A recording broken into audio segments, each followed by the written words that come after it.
Good morning, everyone. Welcome to Pre-Market News and Views by In the Money Stocks. Today is Monday, November 7th, 2011. There's a lot to cover, so we're going to get started on these charts. First off, we'll look at the S&P 500 E-mini futures. You'll see that they are lower by 6.25 points, trading at 1244.75 per contract at the moment. Now, this was a wild night. You could see the futures here were sharply lower around 3 o'clock in the morning, even 5 o'clock in the morning, before they ripped higher on news that the Italian Prime Minister Berlusconi was going to resign. That rumor happened to be false, but nonetheless, market ripped up, and it's actually holding steady around that level. So, again, the rumor is false. Berlusconi is not resigning, and the markets are still holding up pretty well in that area. Now, when the markets are trading higher or lower, the U.S. dollar index is usually doing the opposite.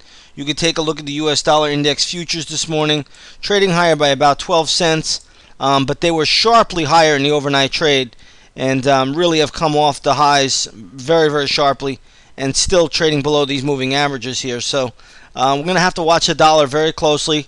Again, nothing has changed. If the dollar goes down, the markets will go higher. They will inflate. If the dollar goes up, then the markets will trade lower and deflate. It's pretty much that cut and dry. Don't want to make too much out of this market. That's the way it is at the moment. Now, spot crude or WTI crude is trading up just a little bit. Take a look at the USO.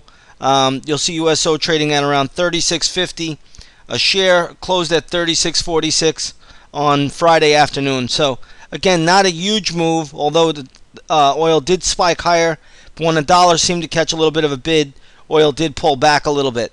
So we're going to have to watch that today. Oil could be very, very volatile with the movement in the U.S. dollar index, and we'll keep that on the radar. Let's take a look at the GLD this morning. See, the GLD is trading up to around 173. On Friday, closed at 170.85. Pretty solid move on GLD this morning, simply due to all the European news that's coming out. A lot of people are now thinking that the European Union really is just a deck of cards and it's only a matter of time. The only safe currency is gold. So we'll see how that plays out. Gold is having a nice little move today. You want to respect it when you see it. Spot gold, I believe, is trading up by 22 points. So decent little pop there, right around 1777. You can see here the GLD trading just below the 173 level. Keep gold on the radar today. That could also be a volatile mover, and we'll have to see where that goes.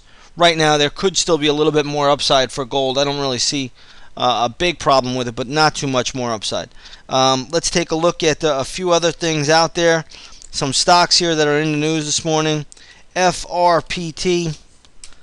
This stock has been bought out by defense giant General Dynamics.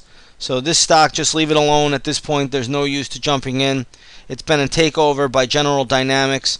I believe it was a pretty nice premium here, but you see the big gap up, and leave the stock alone now. It looks like the stock has been taken over, so that really is done. Let's take a look at OVTI. This stock is also getting hit this morning. Pretty good little sell-off there. Nothing much to say about this one. It actually could go lower, so I'd be careful with this name right here. I'm not seeing anything on the charts telling me this one can't go lower, but OVTI selling off this morning, closed at, I believe, $17.31. This morning trading at $14.50. I just don't see anything great there. Could actually go lower, so be a little bit careful with that one. There's another stock here that was taken over this morning. It's TKLC. This was taken over by a private equity group. So a nice little pop there. So this is another takeover. Leave it alone. There's nothing to do on this stock. Okay, when you see these takeovers, unless you're an arbitrage player, there's really nothing to do there. Let's take a look at SYY. This is Cisco Foods, the other Cisco. Big pop after earnings, so this stock is behaving pretty well. One thing I want to say, there's not much left in the tank here. Maybe it gets to 29. On a real good day today, if the market rallies up, maybe it gets to 29.50. I'm going to say 29.50, but I don't even think it gets there.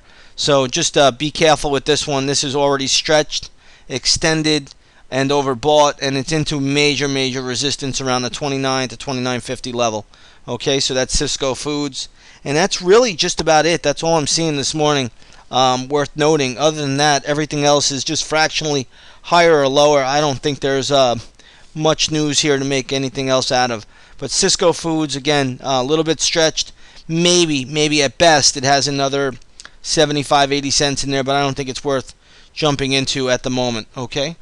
And we'll just leave it at that. So once again, futures are trading down about 7 points, just trading inverse to the U.S. dollar index. If the dollar trades lower, these futures will catch another bid higher. At the moment, they are pulling back a little bit, but they were down much more earlier this morning in the overnight session. So just realize that the futures have come off the lows. There's going to be a lot of news coming out of Europe. I don't know what it's going to be, how it's going to be spun, or whatever it is, but it's still a disaster, still a mess. But somehow, some way, the powers that be are keeping this thing from getting unglued, and you have to respect the charts. So don't listen to the news, just watch the charts. They'll tell you everything you need to know. Now, those of you in the chat room, I'll see you on the microphone at 9:30. And the rest of you, have a great trading day, and we'll see you tomorrow. Take care, everyone.